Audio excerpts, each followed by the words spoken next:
and welcome to the AAMFT Podcast, your all-access pass to the latest news, developments, and thought leaders in the world of systemic therapy. We strive to relate, educate, and innovate, one episode at a time. I'm your host, Dr. Eli Karam, and we're brought to you by the American Association for Marriage and Family Therapy. Our podcast explores topics that relationship-based therapists care about.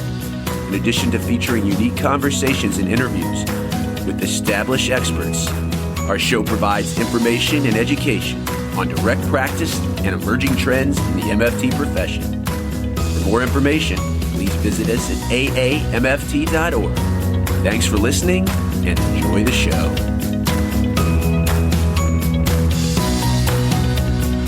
Today on the AAMFT Podcast, we are bringing our 5th season to a close, talking systemic therapy integration, the expanded therapeutic alliance, and the life and times of Dr. Bill Pinsoff. Dr. Bill Pinsoff received his PhD in clinical psychology from York University, that's in Toronto. He subsequently joined the staff of the Family Institute of Chicago in the 1970s and became the president of the Family Institute. Later, the Family Institute at Northwestern University in 1986, where he was the CEO and president until 2016.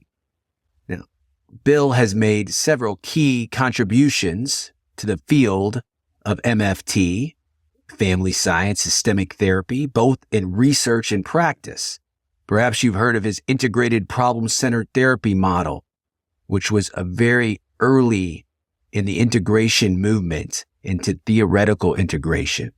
That model, also sometimes known as the Family Institute model, then served along with the meta frameworks. Former guest of the show, Doug Bredlin, Betty McCune-Carr, and Dick Schwartz combined those models to what is now known as integrative systemic therapy, or IST. Another front that Bill is known for is his use of psychotherapy progress measures, combining both a clinical tool and a research tool. His systemic therapy inventory of change, known as the STIC, these are measures that are both clinically useful and empirically validated state-of-the-art systemic progress measures. Both the multi-systemic focus and the electronic feedback component for clinicians set the STIC apart, allowing therapists and clients to set clear goals, assess progress in real time, and make informed treatment choices. Also, you may know Bill from his work with the Integrative Psychotherapy Alliance. To track the alliance in a more expanded systemic way, he conducted a number of seminal research studies on the alliance in couple and family therapy, resulting in the development of a more expanded and systemic model of how we understand both clinically and research-wise the therapeutic alliance. In 2016, Bill left the Family Institute to go back to what you will see and hear in our interview today is his first of it, which is doing therapy, working with families, and he created Pinsoff Family Systems in Chicago and expanded his practice into working with family business and consulting. Bill is an AAMFT clinical fellow, a fellow of the American Psychological Association, and a diplomat of the American Board of Professional Psychology. Dr. Pinsoff received the Distinguished Lifetime Contribution to Family Therapy Research Award from our very own AAMFT in 1996, the Distinguished Contribution to Family Therapy Theory and Practice from the American Family Therapy Academy, AFTA, in 2001. That was a big year for Bill. He was also the Family Psychologist of the Year from the APA's Society for Couple and Family Psychology. This is probably, in the 5-year history of the show, ending our 5th season on a high note, probably one of the most meaningful and personal and emotional interviews I conducted, and I dare say for Bill as well. I hope you enjoy it and learn a lot about the man, how to integrate, and really the love doing what you are called to do. And many of our listeners are called to work systemically, help individuals, couples, and families. And even if you don't know anything about Bill, you will resonate with his story. We will be back after the interview. Working as an independent marriage and family therapist can be very rewarding. But working outside of the typical W-2 employee structure can be a difficult transition for many of us. That's where a company like Opolis comes in. Opolis is helping independent therapists focus on what they do best, while Opolis manages the back end. Opolis leverages group buying power, helping you save up to 50% on premium healthcare options through Cigna. Through their platform, you can receive bi-monthly pay stubs, annual W-2s, and compliant tax withholding and remittance. Learn more at Opolis. That's opolis.co/therapist. opolis.co/therapist. Eli, back with you on the AAMFT podcast. Today we're going to be talking systemic therapy integration, the therapeutic alliance, and integrating research into practice, empirically informed treatment, with someone I've wanted to have on the program for a long time. And as our loyal listeners know, I've been able to talk to pretty much everyone I've wanted to for the last 5 years. And this gentleman, he's someone that has had some of the most impact on my professional career. I met him when I was only 23 years old, half my life ago, and certainly a big part of the way I work, both as an academic, as a clinician, as a practitioner, scientist. I'm talking about Dr. William Pinsoff. Bill, welcome to the show. We're going to talk about a lot of your career, your legacy, and impact on systemic therapy. But for those unfamiliar, the first question we always ask about the therapeutic origin story, how you got interested in psychotherapy in general, specifically family systems. Eli, it's a pleasure to be here talking with you, and I appreciate this opportunity. And it's also nice to just be able to sit down and talk with you and reflect on my life and my career. So I appreciate this opportunity a lot. Thank you. And I couldn't think of somebody that I'd rather do this with than you. Likewise, yeah. In terms of my origins and therapy, it's a little complex and personal, and I have actually written about this, so I don't feel uncomfortable talking about it. My story about therapy and systemic therapy is rooted in my family. And it's been interesting because I think many of the mental health professionals that I've known have gotten into this business because of personal issues in their own families and in their own lives. And that is definitely the case with me. I grew up in an upper middle class Jewish family in a suburb of Chicago. My family had a business in the Chicago area it was started around 1900. And I was born in 1947, right after World War II. I'm the youngest of three siblings. My sister's 10 years older. My brother is 7 years older. And my family was pretty troubled. My sister was in therapy before I was born with a psychoanalyst in Chicago. And pretty much by the time I was born or early in my life, everybody in my family was in therapy except my brother and me. So my mother, my father, and my sister. And my parents ran into psychoanalysis in the 30s. And psychoanalysis was a new treatment. It was something that was looked upon very favorably by the intelligentsia in the United States. And when my sister started having problems when she was 5 or 6, my parents took her to a psychoanalyst and who started working with her. And Chicago has always been a leading center for psychoanalysis with the Chicago Institute for Psychoanalysis. And And it was founded by Franz Alexander, and a number of very significant psychoanalysts have come out of it, particularly Heinz Kohut in the development of self-psychology. So I'm born into this family where people are in therapy before I was born. And I grew up at the dinner table, not understanding what they were all talking about because I was so much younger. But people would talk about penis envy.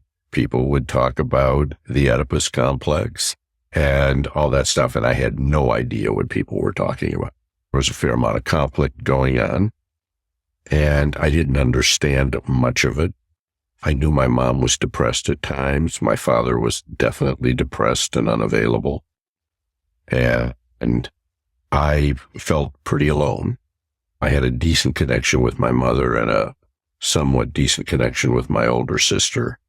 But my brother tortured me a lot physically. And I managed.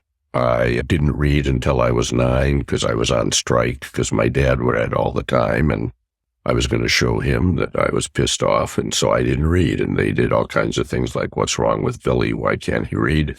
And I got myself sent away to camp when I was 9, and I cried for 2 months. And I begged the camp director every single day to send me home, and he wouldn't. And he was actually my first therapist. And he would walk with me in the mornings, and I'd be crying and begging, can I go home? He'd say, no. My parents came up to visit. He said, don't take them home. But he never shamed me, and he always listened to me. And I stayed the whole 2 months and came home, and I could read. I was reading at the 6th grade level. And it's like I gave up my strike about reading. And I also got heavily into football, and I loved football. And I decided I wanted to be the middle linebacker for the Chicago Bears. And I organized a football team. I coached it. I ran it. And I got into 7th grade playing in an organized league. And I was in a game, and I got hit, and I was knocked unconscious. And I was amnesic. I didn't know my identity. I didn't recognize my parents. Everybody was very worried about me. And they took me home, and my pediatrician came over to the house, and he said, Bill, you can't play football anymore. And apparently I cried, but then I forgot about it. So bottom line is I was amnesic for 24 hours, and eventually my memory came back. My parents were very worried. So they got me tested by a neuropsychologist at Northwestern University. And the psychologist came back and said, his brain seems to be fine, but he seems to be depressed and pissed off. And he recommended that I get into therapy.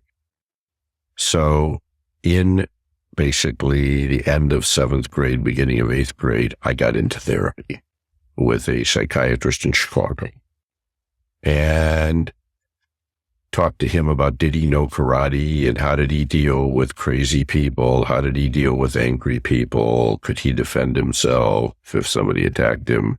In other words, how was he going to deal with my aggression someday, etc.?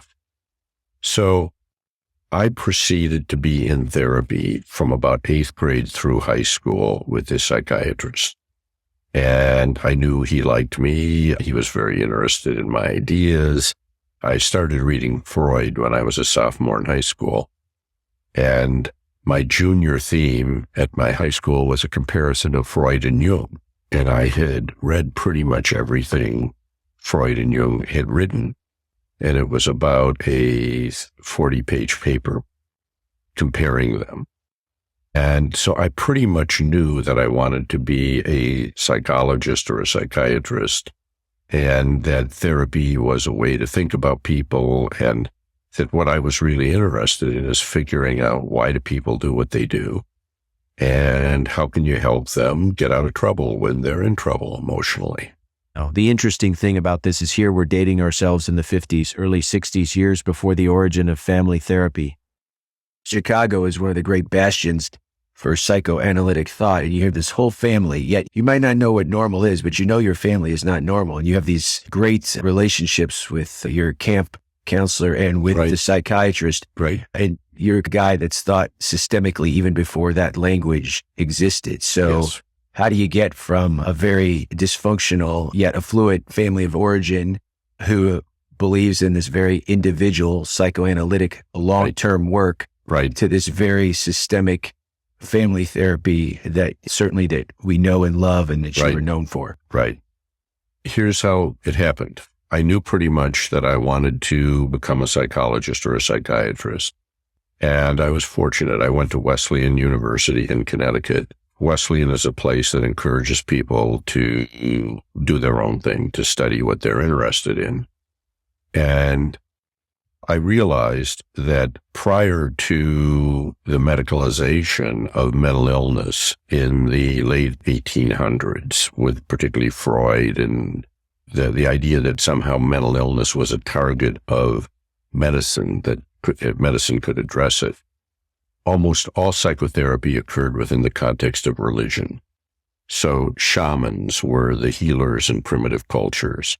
Religion was in many ways the psychological solution to human suffering.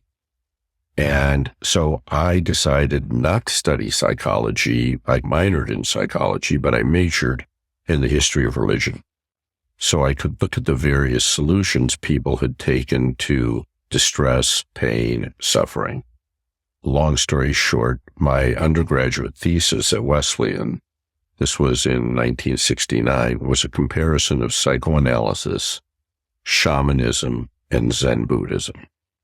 And saying, do they share mechanisms of healing, or what is different? And my conclusion was that psychoanalysis and shamanism were similar in the sense that they attempted to change people's narratives and give you a narrative that would make sense out of what was happening to you. And in psychoanalysis, it could be, oh, your father was cold to you and you resented his coldness and you took your anger and projected it on other people, or whatever. A shaman might say that your soul has been taken to the underworld and we as our community have to go get it and we'll reclaim it and bring it back to you. But they function in terms of narrative. Thing about Zen, and I still love and practice Zen to this day, is it said, get rid of the narrative. And it felt to me that, in essence, Buddhism was saying people suffer because of their narratives. And if you can change their relationship to their narratives, you can alleviate suffering and lead to some kind of enlightenment. And that was the conclusion, actually, of my thesis. And then I graduated. And the Vietnam War was on. And if I had gone to graduate school, I was going to be drafted. So I got a job teaching in the South Bronx in New York, teaching third grade in a school right near Yankee Stadium. I'd gotten married also at that point. My wife was going to school in New York. In studying at Wesleyan, I got very into the work of a psychologist named David Bakken, B-A-K-A-N. And he was an important person in my undergraduate thesis because he had a theory of human suffering that went across different approaches. And he was teaching at Harvard between my junior and senior year of college, and I went to study with him. And I liked his work a lot. We hit it off very well. And he was leaving the University of Chicago and going to a new university in Toronto named York University. And he said, you should come up there. It would be great. We could work together. You'd love it. It's a very open place in terms of not super doctrinaire, behavioral or psychoanalytic. And in 1970, I got out of the draft in the lottery and could apply to graduate school. I applied to several different graduate schools, and I also went up to Toronto, to York, and met with Bakken, and he showed me around and at this new university and introduced me to some people. And it turned out that I could get a full ride to graduate school, the room and board and tuition at York. And they had a program, the emphasis was that you spent about 3 years doing coursework, but while you were doing coursework, you also did internships. And then your last 2 years were primarily doing clinical work in your thesis. So it was a 5-year program. My wife and I moved up to Toronto, and I was a research assistant to a young professor named Bob Mark. And Bob had gotten his doctorate at Michigan State. He was a communication specialist, and he had been studying with Jay Haley, and he had gone out to Palo Alto, to the Mental Research Institute in Palo Alto, and had met with Jay, and he had developed coding system, Bob Mark, for his dissertation for looking at couples and how they talk to each other. And so I go in to meet Bob, and I'm sitting in his office, and he has a book on his bookshelf called Intensive Family Therapy. And I said, "What's that?" And he said, "Oh, that's family therapy. That's where you put people in a room and you make them talk to each other." And I said, "You mean everybody doesn't have their own therapist?" And he said, "No, you actually bring people into the room and have them talk to each other about their stuff rather than having that all go through a third party." And I thought, no shit, that sounds incredible. And that's the moment I fell in love with family therapy. I said, that's what I want to do. That's what I want to be.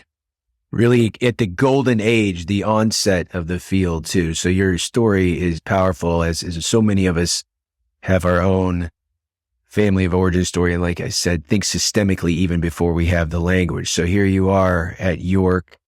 You talk about Bob Mark. You talk about back in, as far as in the origins of the field, as you're known for unifying theories and a meta model for how to put theories together. We'll talk about in a second, but who early on, other you mentioned Jay Haley, who influenced your early thoughts on systemic thinking? I was not a big fan of behaviorism, but I ran into a guy who had gotten his doctorate at the University of Oregon and had worked with Gerald Patterson, who had the Oregon Social Learning Center.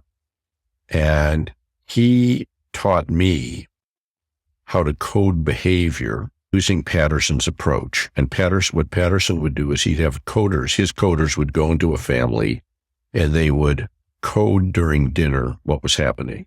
And they'd look at conditional probabilities in the behavior. And so they would look at, for instance, child whines, dad yells.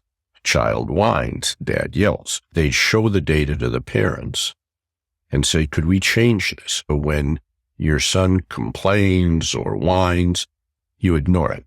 And when your son is behaving appropriately, you actually say, hey, it's so nice to be with you. Or, gee, you're behaving so well. In other words, you reinforce adaptive behaviors and you ignore the negative behaviors. So they would use data, actual data that they had derived and shared with the family to change what was going on in the family. I thought this was pretty cool. I started reading about behavioral approaches, and particularly Patterson stuff, which I thought was incredible. And then I decided, okay, I was ready to really learn family therapy. And the best place in Canada for family therapy at the time was at the McMaster University Medical School in Hamilton, Ontario. The medical school at McMaster was founded in the 1960s, and the first chair of psychiatry was a guy named Nate Epstein. Nate Epstein was a psychiatrist at Jewish General Hospital in Montreal who had done his residency in New York and had been trained by Nathan Ackerman. And Nate brought family therapy back to Canada. And he created a center in Montreal where Canadians, Carl Tom, was trained by Nate. And there are other people like that in Canada. Carl probably is the most renowned, that were trained by Nate when he was in Montreal. Carl went on to the University of Calgary where he did a lot of his work. But Nate was recruited by McMaster to create their psychiatry department. And I got what was called a Canada Council Fellowship, which meant I could go anywhere I wanted in Canada and study and get paid for the last 3 years of my doctoral studies. And I said, I want to be at McMaster working with these people. So for 3 years, I commuted down to Hamilton, which is about 50 miles from Toronto, and ended up doing family therapy there. They had a clinic called the Child and Family Clinic where Saul Levin, who was a psychiatrist, a student, a disciple basically of Nate, ran it. And I thought he was the most talented family therapist I've ever seen. And what they did at McMaster, they had one-way mirrors. And they would watch you do therapy behind the one-way mirror, and then they'd come into the room or call you out, and they'd call you out, make recommendations. If you could do what they wanted, they'd be fine. If you didn't, they'd come in and take over the session. And it was the most upsetting but powerful training thing I had ever seen, because you'd be stuck with the family and your supervisor would walk in the door and sit down and boom, shit would start to happen. And it was very exciting and also humiliating. And I had arranged to have Sal, who was the psychiatrist who ran the Shidog Child and Family Center, and this was in Hamilton, and I arranged to have Sal as my teacher. And I had read almost everything you could read about family therapy. I had started subscribing to Family Process. This was 1972. I wrote a 80-page paper reviewing the field and thought I really knew a lot at that point. Still, family therapy was very young. But I wasn't getting it. And after about a year, I met with Sal and we talked about, why aren't I getting it? I'm just not learning family therapy. And I remember driving home to Toronto in the evening thinking, saying to God, why can't I be good at the thing I want to do more than anything else? And I was pretty bummed out. I felt like I wasn't getting it. And I decided to switch supervisors. And there was a social worker named Dorothy Horn, who Nate had brought from Montreal, from Jewish General to McMaster. She was the head of social work, but she was about a 45, 50-year-old little Jewish woman, chain smoked, foul mouth. She was the best therapist I've ever seen. And she became my supervisor. We started doing therapy, and I'd have her watch 2 or 3 sessions a week. And she would come in, knock on the door. She'd say, that guy looks sad. I'd go in, I'd say to the guy, are you sad? He'd say, no, I'm not sad, I'm mad. So Dorothy would walk in, light her cigarette, sit down, and say, how do you feel about what's been going on with your son? Particularly when you're going to sleep, what do you think about? And the guy'd start talking about that, and within 60 seconds, he'd be in tears. And I was like, oh, this is pretty amazing. She was enormously helpful to me. I feel like she was my kind of therapeutic mother, and it really taught me what I know. And eventually, within about a year of working with Dorothy, they started to ask me would I start teaching there and supervising. And I was thrilled. And I started supervising residents, doing therapy, psychology interns. And it's like I turned the corner and got it. And basically what getting it was looking at sequences. It was looking at what happened just before the problem emerged and then what happened after. And they were great sequence analysts. The day before I was flying down for a job interview at the Family Institute of Chicago, I did a therapy session with a family by the name of Pony.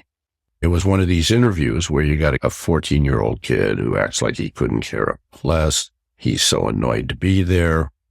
And his sister and his mother and father, and in the session, the mother's talking about she's so angry at the son and that he's such a problem and he's defiant and everything. And the father is sitting there.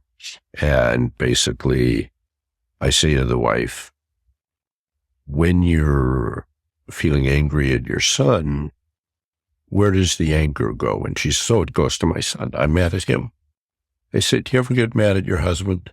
She says, not really. Yes, he doesn't come home. He runs his pharmacy and he is not really available. And he tends to indulge Larry.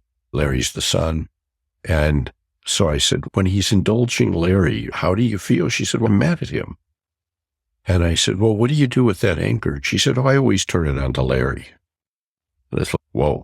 And suddenly Larry is saying that she gets mad at the father when the father won't give her drugs from his drugstore. And basically the whole thing breaks open. And it's one of these, oh my God. And suddenly Larry is the most helpful guy in the session, talking about he's afraid his father will hurt his mother. They'll get into a fight. And it was like, oh my God, this just broke open.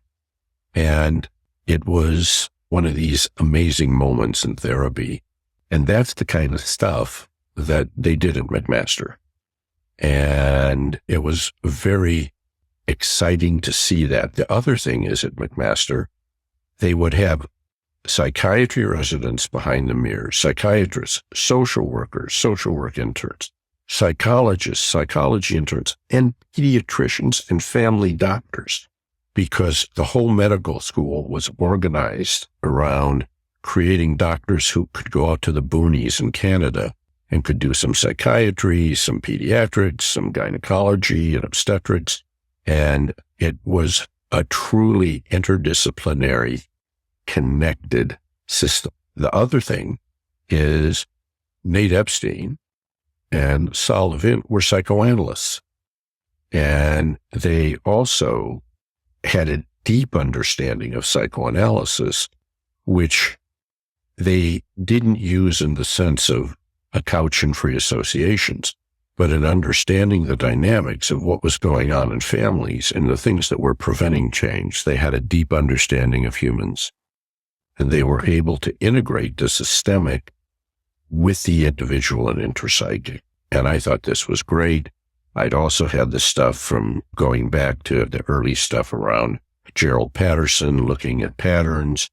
And for my doctoral dissertation, I developed a system for looking at what therapists say and coding their actual behavior. I compared beginning therapists with advanced therapists, and the big difference is the advanced therapists attended to sequences in the here and now. And we called it sequence now was the code.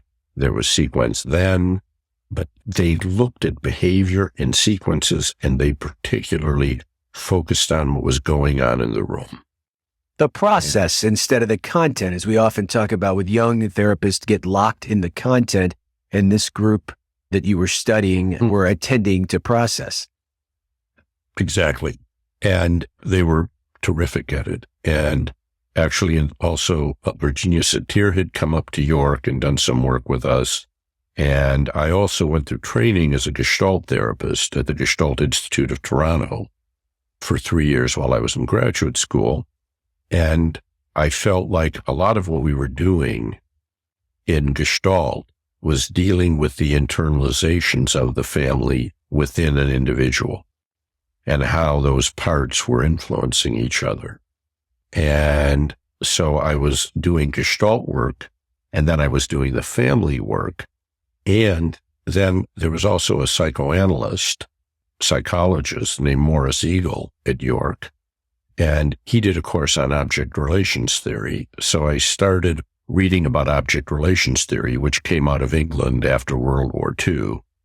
And Winnicott's work particularly was very influential, Fairbairn, and ended up writing a paper at the end of my graduate training saying, I think you can put together Gestalt therapy, family therapy, and object relations theory. And I said, I think that these theories are integratable and can reinforce and support each other. And I wrote that paper in 1974. And it was my first effort at integration. at trying to put things together. And in some ways also re-owning my modern psychoanalytic roots, not the old stuff, but looking at object relations theory. So my next jump was to the Family Institute in Chicago, and I got a job there, and it had just become part of the Department of Psychiatry at Northwestern Memorial Hospital.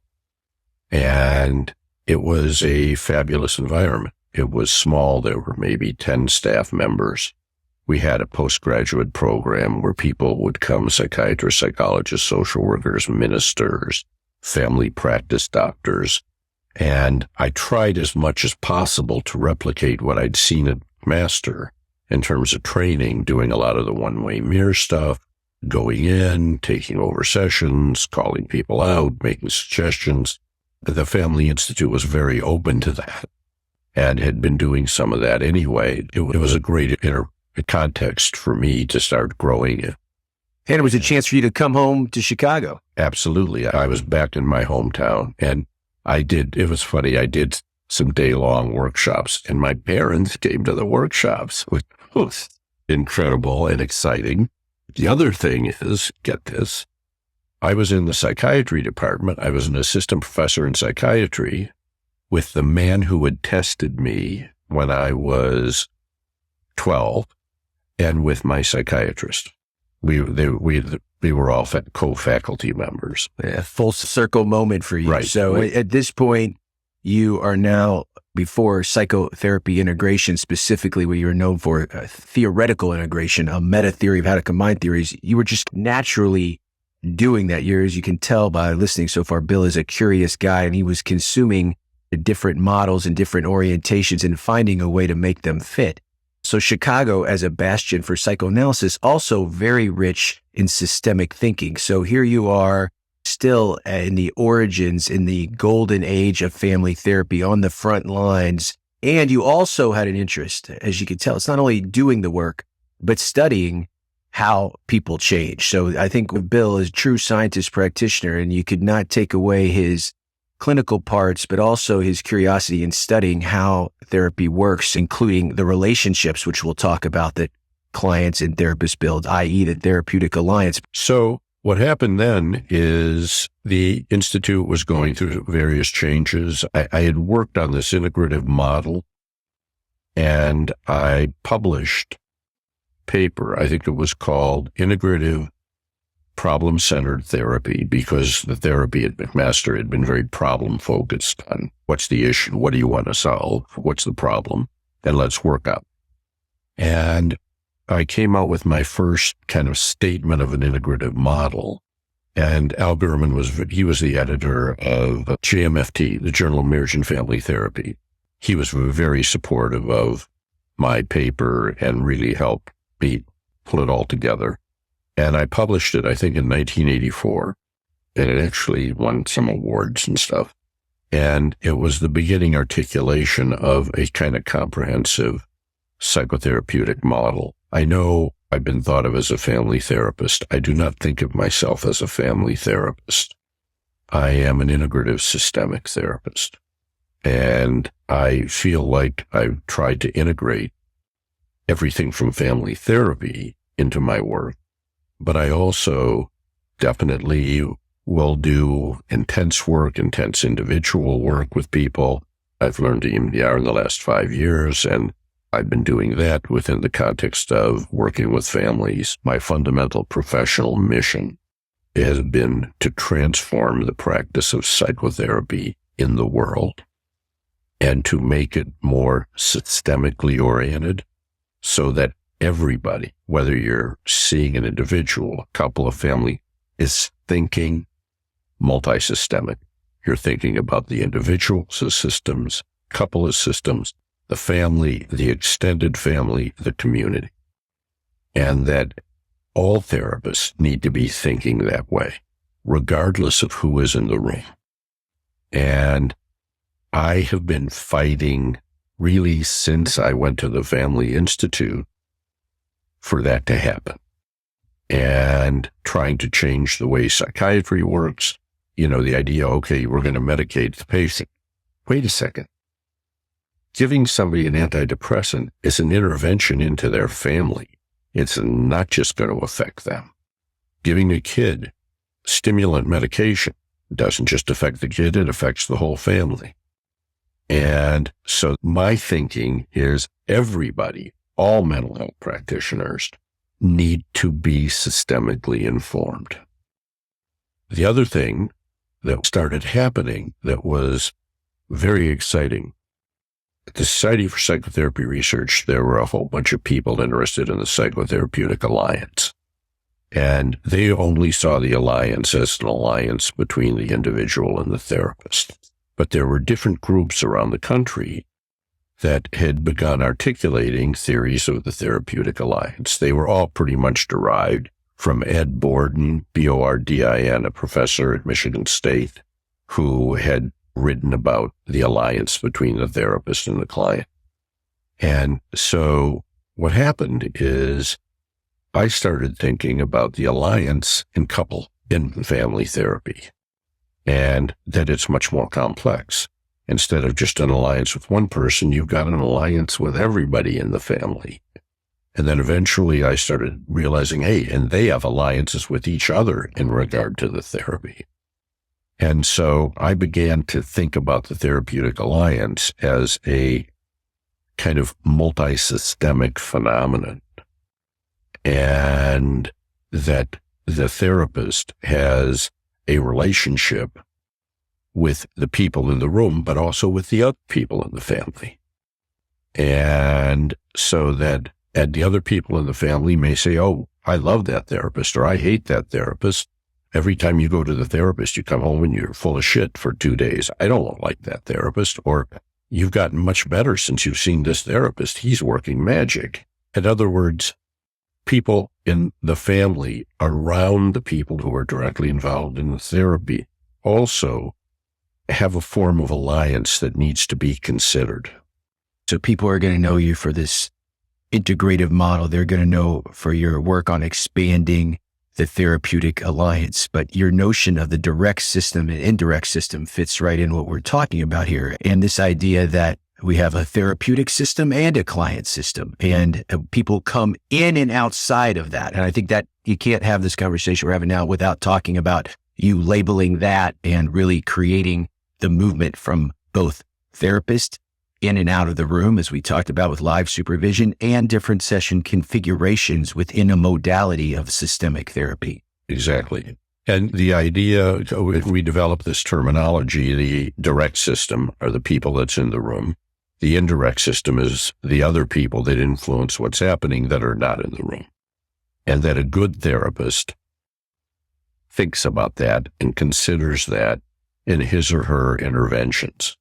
When you realize that the husband and wife have the grandparents living in the house, and the grandparents interfere a lot, but the grandparents are not in therapy, and so you obviously think we need better boundaries between the couple and the grandparents, but you find out that the grandparents are doing a lot of the child care because both parents work, and they play a very significant role. And if the parents are going to begin to change their relationship with the grandparents, how is that going to affect their involvement with the children? How is that going to ramify throughout that system? And so my big spiel is I want people to be aware of that. You got to be thinking about all that stuff when you see that system.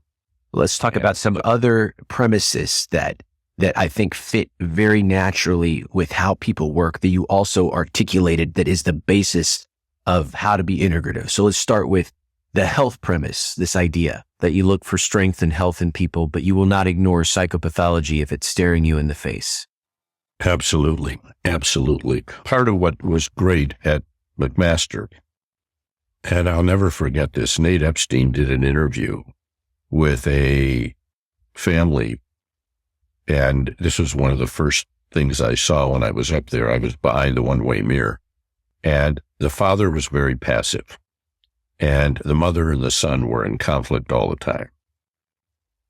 And Nate says to the father, what do you think would happen if you spoke up with your son instead of your wife?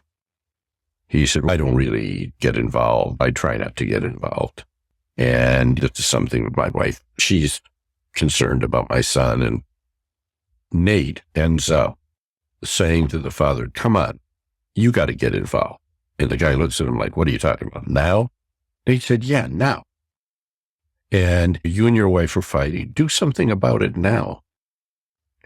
And the father kind of says, hey, stop screaming at each other. They don't even flinch. They're still screaming. Nate says to the father, come on, stand up and tell them to stop screaming. The father looks at him like, what? And then the father stands up and he says, stop it. This is not productive. We need to talk about this stuff in a different way. And Nate applauds. And watching that, it was like, oh my God.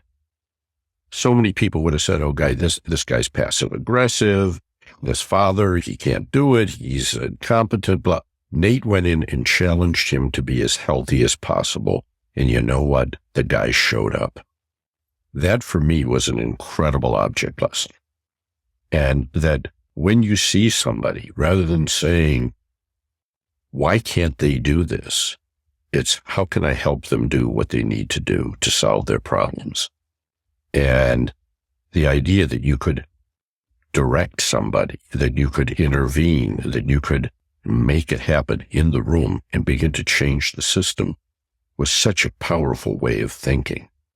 I eventually ended up calling that in my writings the health premise, which is I assume that you can do what needs to be done until you prove to me you can't.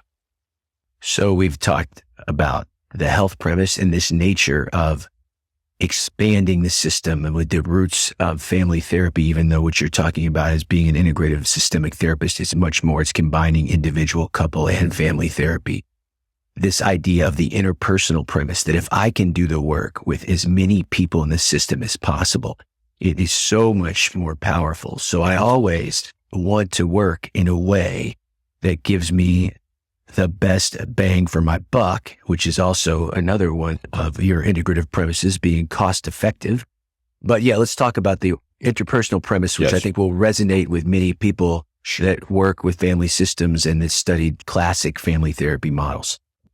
In our integrative systemic model, which was called originally integrative problem-centered therapy, then it was called integrative problem-centered meta frameworks, that we eventually ended up in the last book that we published in 2018 was integrative systemic therapy is what we called it.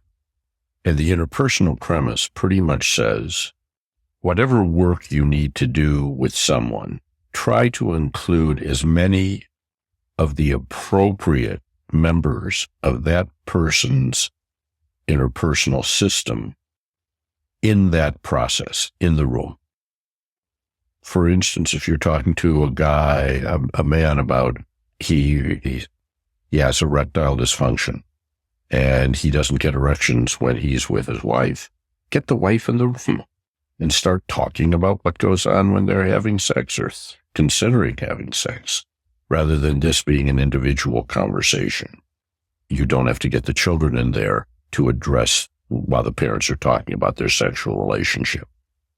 But the idea that if an adolescent is complaining about his or her father and he yells, he screams, he's a bully, bring the father in. Bring the mother in. They're appropriate people to be in the room. And I always want to get as many of the appropriate people in the room. Now, sometimes you're not going to be able to do the work that's needed with other people in the room. If you're dealing with somebody who has been severely abused and doesn't trust, and they're not going to open up in front of multiple people. With that kind of person, you have to do the work individually to get it done. But after it's done, you might be able to bring people in who it would be relevant for them to know what has happened. Again, if I'm an integrative systemic therapist, I can work with different parts of the system at different times. Clients come in and out from the indirect system into the direct system. The other Absolutely. thing in being integrative is it's not lost on me that your origin story has to do with psychoanalysis. Long thought is very cost prohibitive, long term.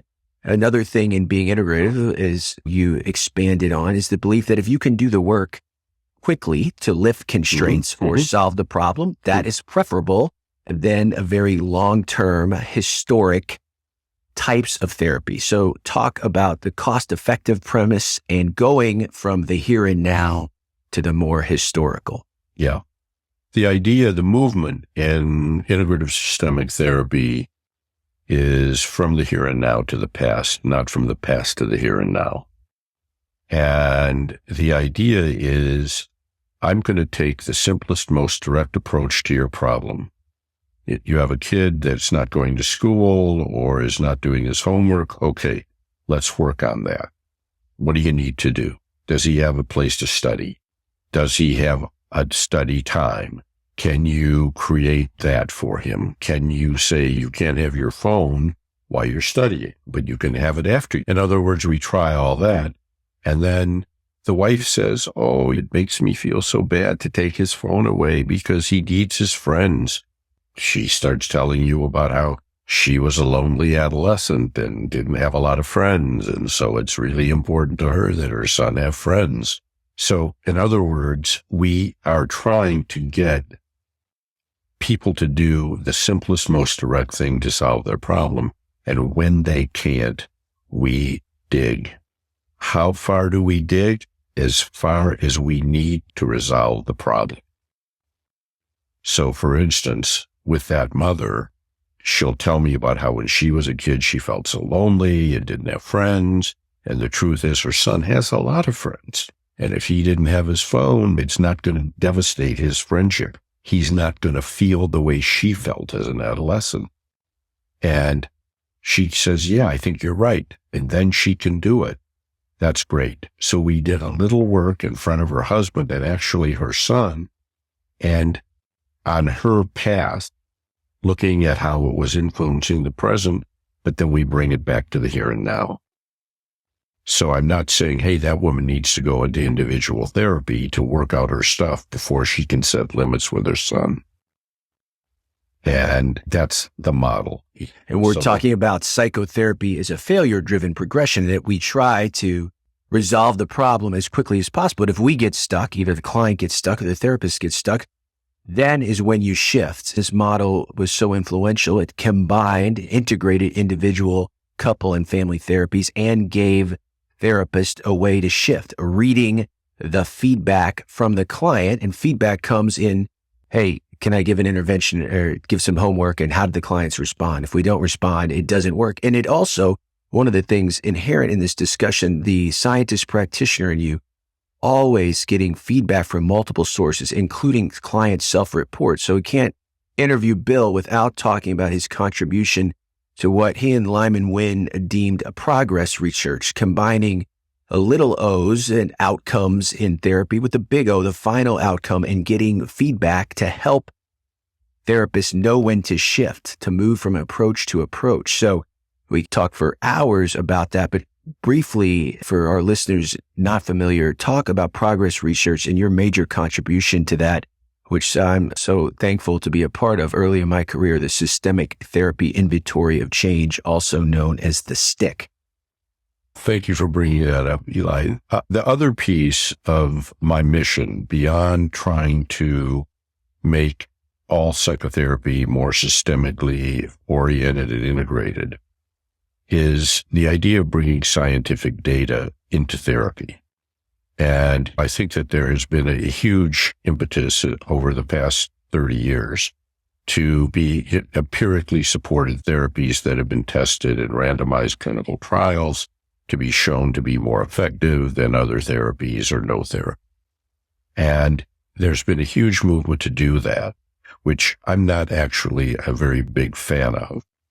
What I'm a big fan of is, can we collect scientific data on our clients, on the systems that they are part of, and collect this data not only at the beginning of therapy, but during therapy, and use that data collaboratively with the clients to address their problems. So it's like when you go to the doctor and the doctor gets your blood drawn, and then you sit down with the doctor and look at the profile of your blood. He's got data. You're talking to your doctor. You're making decisions about what drugs you might take or how you might change your diet based on data.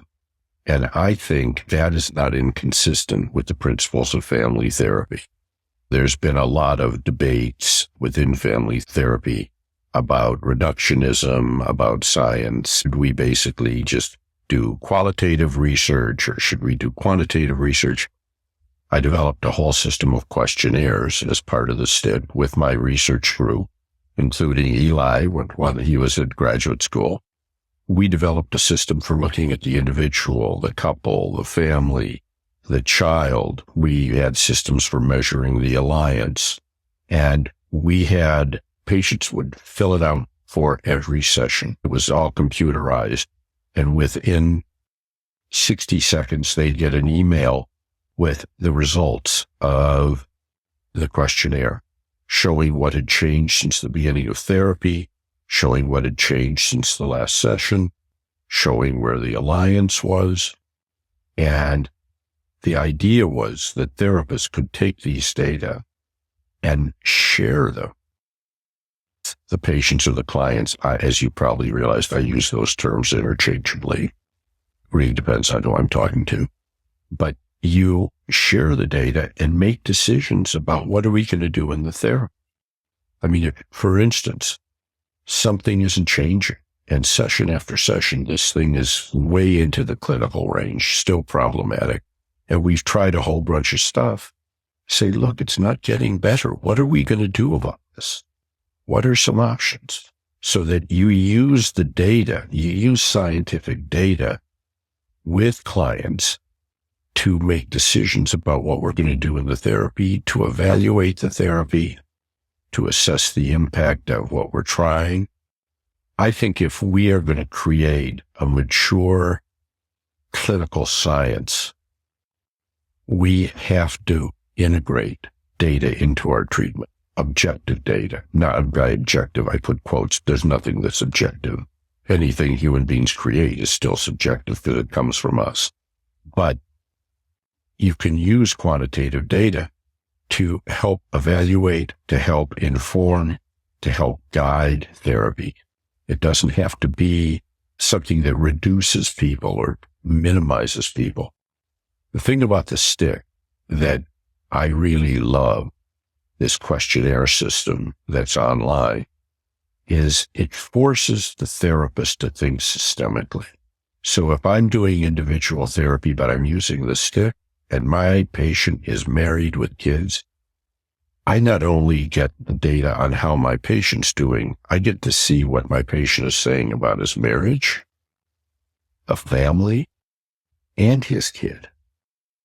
And if I see that, hey, he's depressed, but his marriage is in terrible shape. He and his wife are not having sex. They're not talking. They're not communicating because of what his couple scores say. I can then say, I think we need to bring your wife in. And I think we need to talk about what's going on here. Let me say a couple other things about that. Another reason it's important to have multiple sources of data.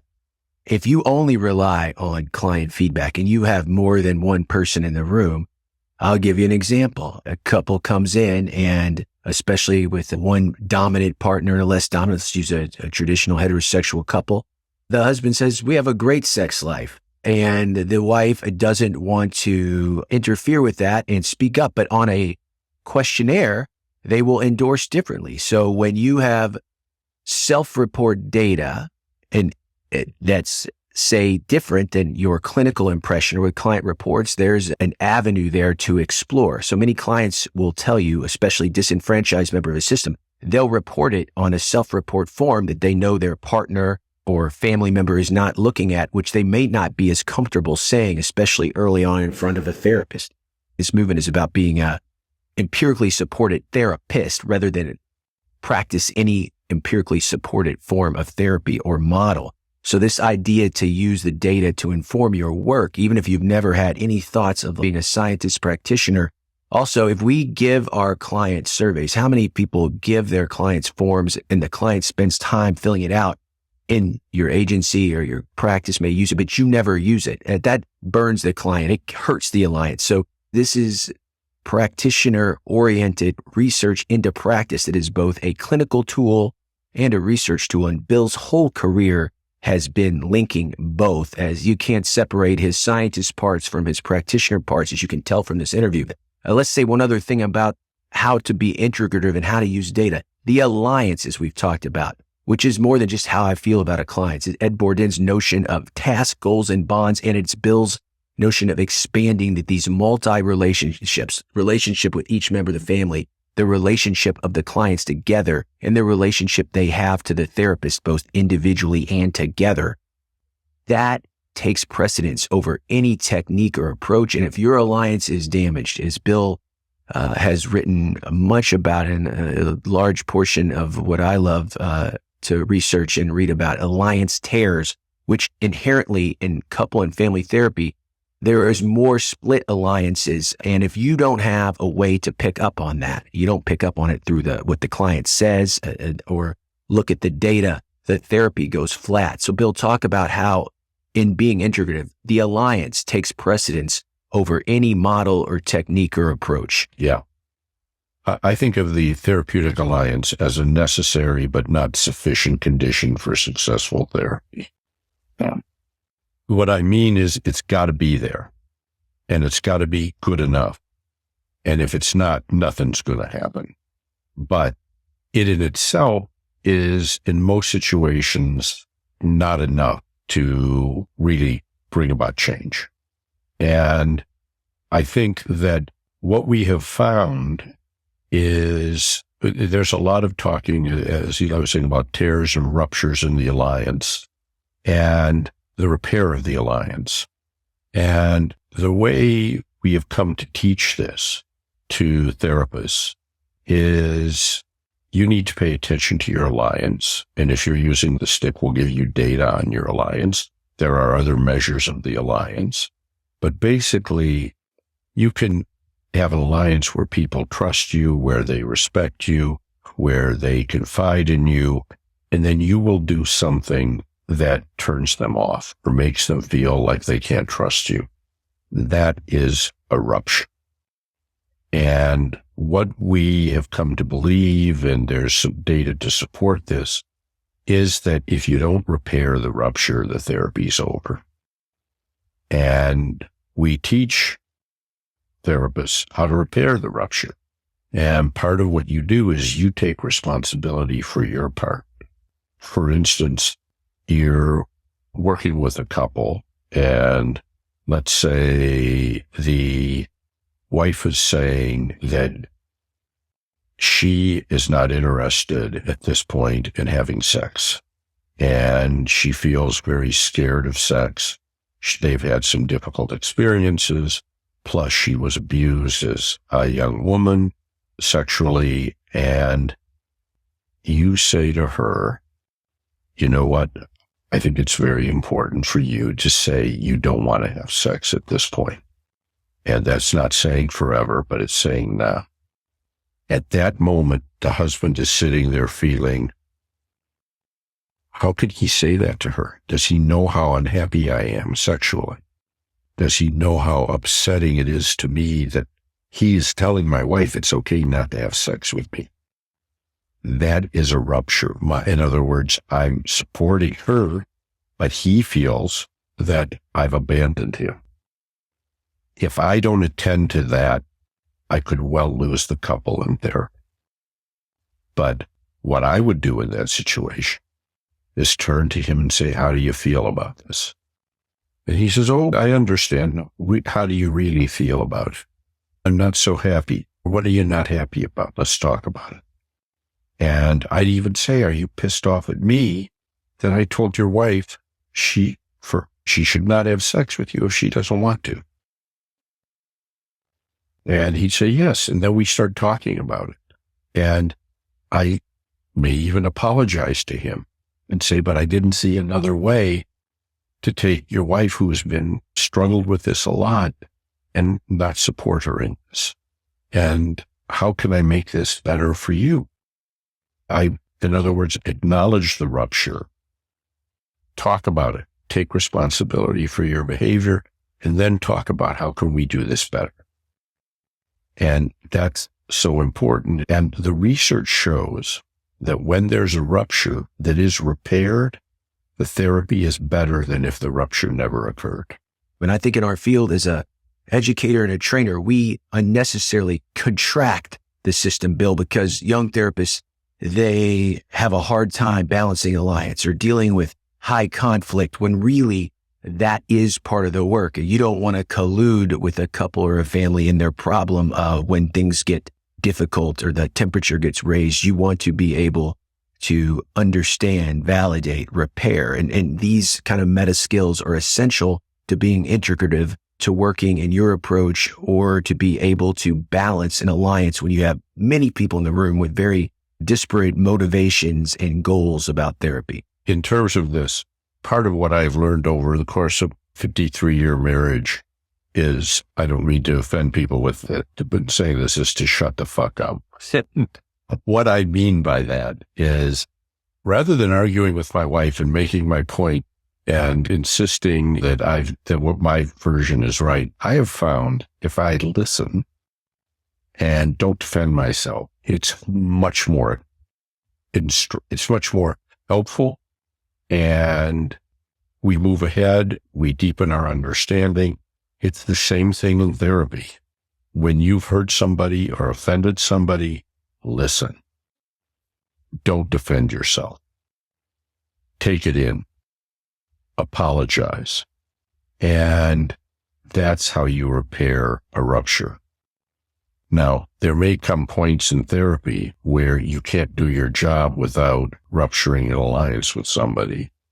Say, for instance, somebody is abusing somebody else within the family, and it can't go on. And you are either going to bring in outside authorities or take a definitive stand that this cannot happen.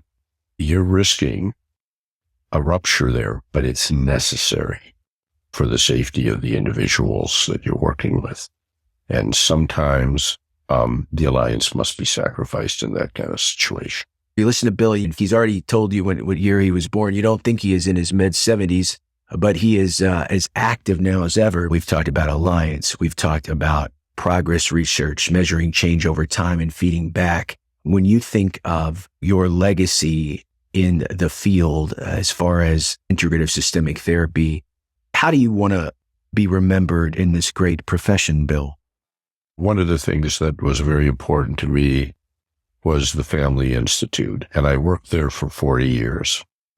I ran it for the last 30, and I took it from being a small institution called the Family Institute of Chicago in the psychiatry department at Northwestern to being an independent, freestanding institution called the Family Institute at Northwestern, affiliated with the university.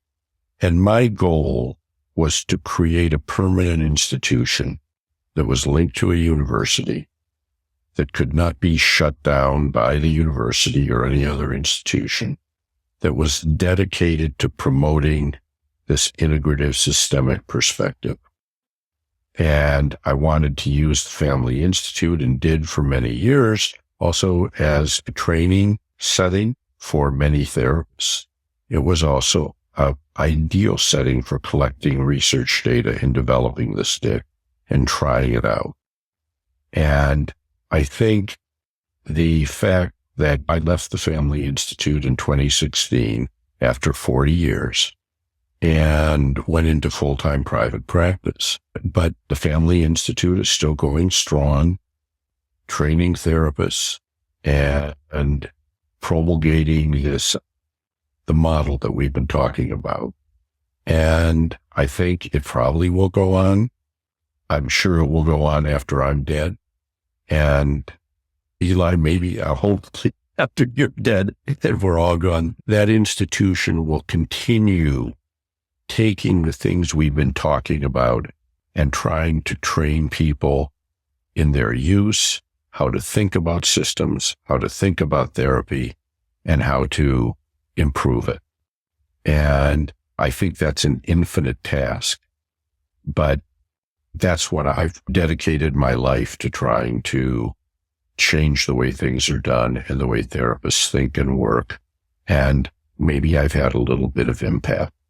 And that the institution that I helped to found as the Family Institute at Northwestern is continuing to have an impact to train the next generation of therapists who are going to go out there and do that kind of thing.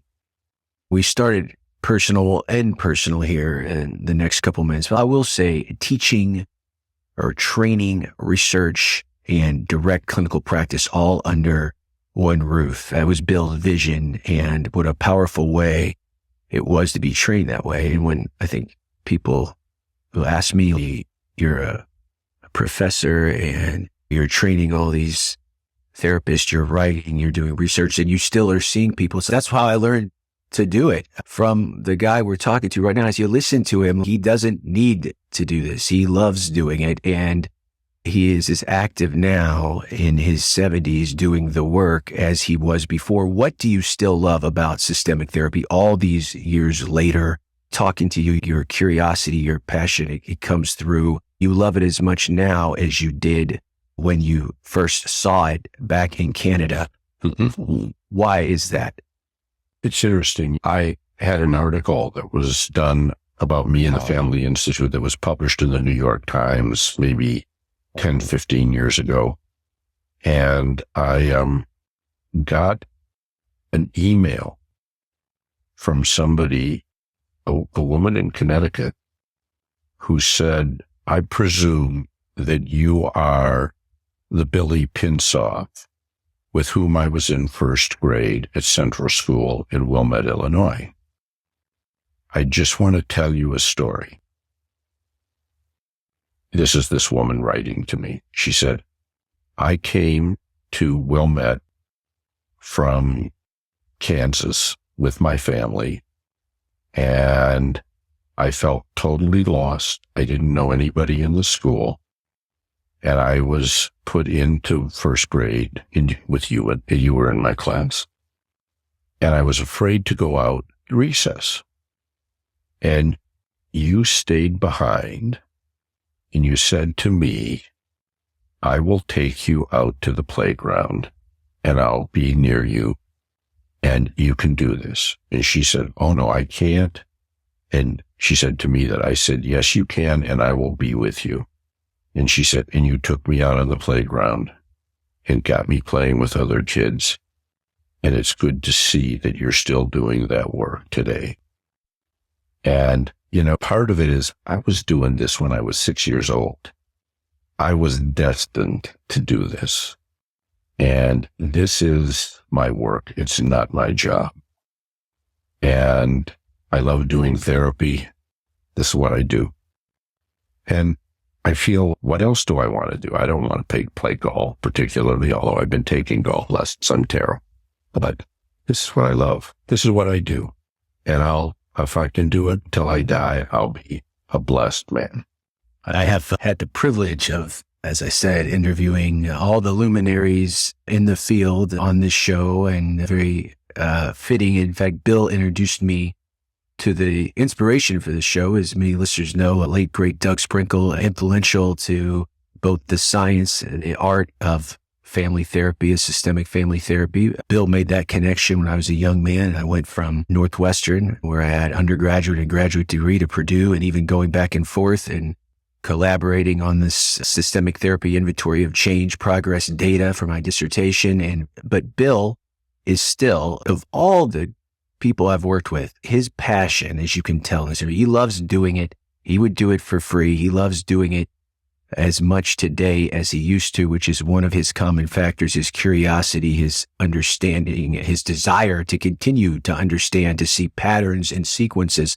I owe you a lot. We've had some tears and repairs in our own relationship, and I have to track you down. But another question, because yes, people see me and I talk about you, and I've never asked you how you balance that love and that pure drive and work ethic and how the people close to you, because we talk a lot about not burning out in this profession, especially young therapists and especially young therapists that aren't paid a lot or work with challenging populations. So I am curious how your family, your wife and children and your daughters, who I believe one of your daughters at least has followed in your footsteps, how you have maintained that and you repaired your own tears. We give so much to what we love and we get a lot out of it, but how do we also protect those people in our indirect system that take care of us, our spouses, our family members? So give us some insight on that, my friend. I think I was totally obsessed with my work in the Family Institute.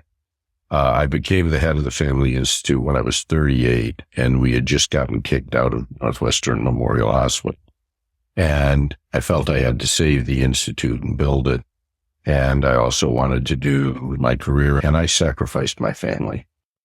I think they didn't get enough of me. I know my marriage was damaged in many ways by my obsession with work. I think my girls didn't get enough of me. And when I was present, I was as connected as I possibly could be. But it's interesting. My wife and I separated after 23 years of marriage for a year. And we'd been in a lot of couple therapy, individual therapy, and things just didn't get better. And as we both said, we were done talking and we just had to live it out. And we separated. And I learned a lot about myself in terms of my neediness and my vulnerability. And even though I drove the separation, I was more afflicted by it than I think my wife was. And we joked that I discovered how dependent I was and she discovered that she could live without me. And we got back together. And we've had a very different marriage since then. That was in our 40s. We're both the same age. She was born 6 weeks ahead of me. And you know what? I think I realized I had to prioritize certain people. And I think my wife, my daughters, my close friends, if they say, Bill, you're wrong, or Bill, you're full of shit, or Bill, you don't know what you're talking about, I will listen to them. I will prioritize them over me. And I've learned to say no to a lot. I used to joke with Al Gurman that I kept a Vita of everything I had turned down. And that was important. But part of what I realized, and now at my age, you were asking about my legacy. The papers aren't that important. The books aren't that important. The students, very important in terms of what people have done. But I feel like if I can go on in my life with my wife, with my daughters, with my grandkids, being present and loving them and being loved by them and doing what I love to do, I'm the luckiest guy in the world. Yeah, it's very powerful. And we have learned, especially through the pandemic and life is short, and giving feedback as a therapist is very important.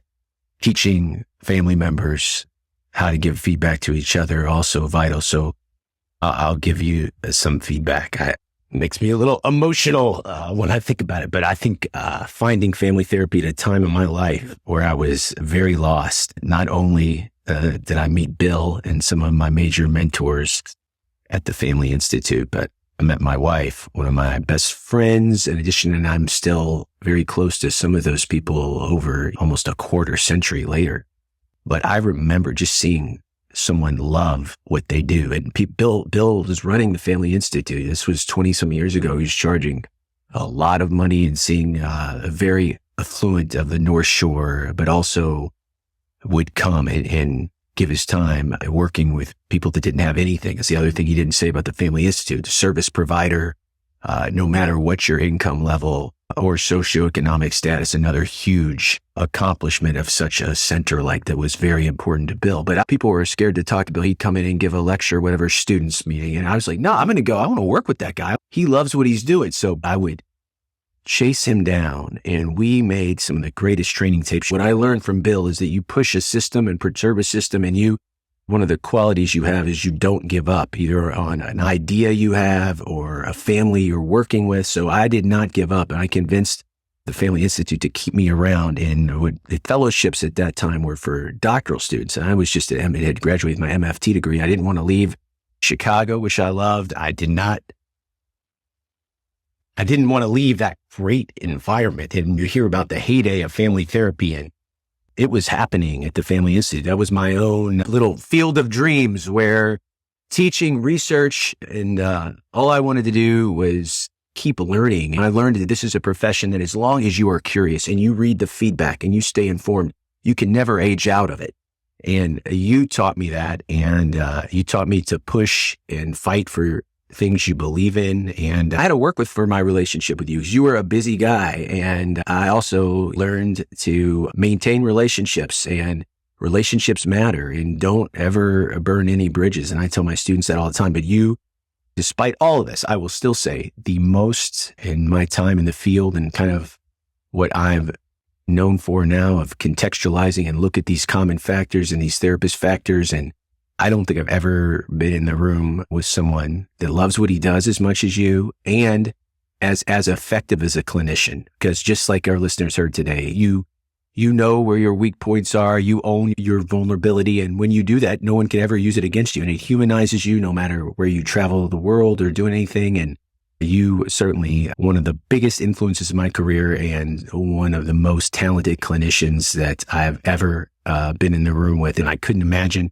completing this Pioneer series without talking to my friend and my colleague and my mentor. And I thank you so much, Bill Pensoff, for being with us here today on the AAMFT podcast. You know what? I appreciate that enormously. And you asked me about my legacy.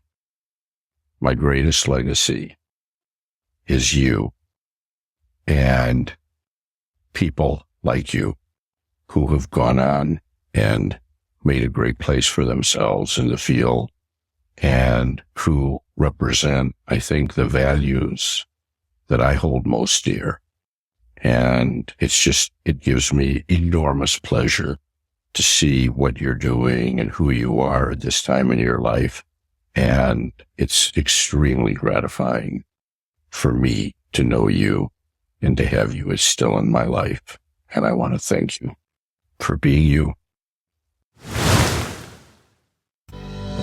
For MFTs, addressing mistrust in couples due to alcohol misuse can be one of the greatest challenges. SoberLink is your ally in this journey. Trusted for over a decade, it delivers real-time, discrete proof of sobriety, fostering accountability and healing in your clients. Elevate your practice with a solution that meets the core issues head-on. Make every session more impactful. Request free materials from SoberLink. That's www.soberlink.com/AAMFT. soberlink.com/AAMFT. Immerse yourself, share with clients, and witness transformation. Eli back with you, bringing to a close another successful season. That is the conclusion of our 5th season, and I needed to do it in a special way with someone obviously very important to me and my development. Bill Pensoff, thank you so much. That was special. And even if you've never heard Integrative Problem-Centered Therapy, or now is known as IST, Integrative Systemic Therapy, Bill is influential man on the practice of systemic therapy. And you see that was in him from the very beginning. And that's what makes this podcast special. We go to the story behind the model developer or the pioneer, and is what drew me to doing interviews like this. The curiosity in me, much like I do therapy, I let my curiosity lead, much like I train therapists. And it's been a great ride for 5 seasons. But the good news is we will be back for a 6th season in January, dropping a new podcast every month where we look to educate, innovate, and relate one episode at a time. And I got some new innovations planned for 2024. You'll have to stay tuned. Please give me some feedback. That is how we find topics for our shows. You can find me, Eli, at NorthstarCounselingCenter.com. Also, www.elikaram.com, elikaram.com. you're looking for some stocking stuffers for your favorite systemic therapist out there, you can check out both of my books on the market now, Bringing Common Factors to Life and Couple and Family Therapy for Rutledge, with my colleague, friend, and current president-elect of the AAMFT, Dr. Adrian Blow of Michigan State, where we really operationalize what the common factors look like, reinvigorate your practice, whether you're just starting out or you've been at this a long time. It helps you enhance what you already do well. Let's bring the common factors to life. You also, if you're studying for the national exam, please check out from Springer, Marriage and Family Therapy National Exam, your study guide for success. It has been out for about a year and has gotten some really great feedback. I'm so fortunate that it has helped people hit this milestone and pass their national exam. You also, if ever wanted to take a training with me on EliKaram.com, you can see some opportunities for virtual on-demand offerings. And AAMFT has great things for the new year. Membership has its benefits, as always. AAMFT.org. I'm so happy that we'll be back in the new year. And until next time, my friends, stay safe and always stay systemic.